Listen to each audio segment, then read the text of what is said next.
Hi, I'm Kim Harrison and I'm studying my Masters in International Sports Management, and I've just started a role with Women in Football as their Business Development Manager. So my journey started with finding my master's degree with GIS. So I wanted to make a transition into the sports industry from the corporate role I was in. So I've always worked in sales and partnerships, but not in sport. So I wanted to work out how to make that crossover. So I found GIS through just Google and started my master's in September. I also kind of parallel to that decided that I didn't want to do that job anymore. So I took a bit of a risk and I quit.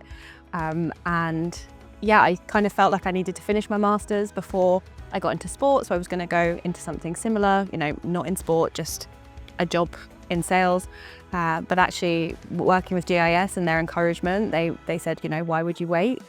So I applied for the role at Women in Football and I got it. So it's absolutely fantastic and something that I wasn't expecting at this point, seeing as I still have another year to go of my master's. But when I was trying to think what I should do with my next step in my career, I wanted to follow a bit more of my passion and find a bit more purpose in what I was doing.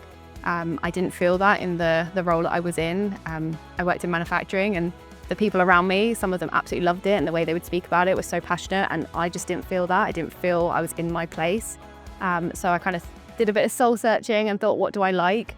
And I absolutely love women's football. It's really important to me that I champion women in the workplace and women in business, and that's something that's always been quite special to me. And it seemed quite aligning to tie my love for women's football and football in general with my kind of want and purpose that I wanted to promote women in business and equity across both of those things. It seems a little bit too on the nose that to work with women in football, like I can't actually believe how well aligned those things are, that I feel I've truly found my place. But a lot of that was to do with my journey through working with GIS and doing my master's.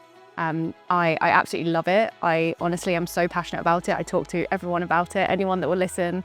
I love the content. I love my assignments. I kind of focus on football in those assignments, so I can really kind of deep dive into something I really care about. But also, I've been so fortunate to make such a lovely group of friends. Like we have formed a society through that friendship. So it's something I feel extremely grateful for, having found GIS, not only for the path it's put me on for my career at Women in Football, but also the kind of friendships I've made and the community that we're building.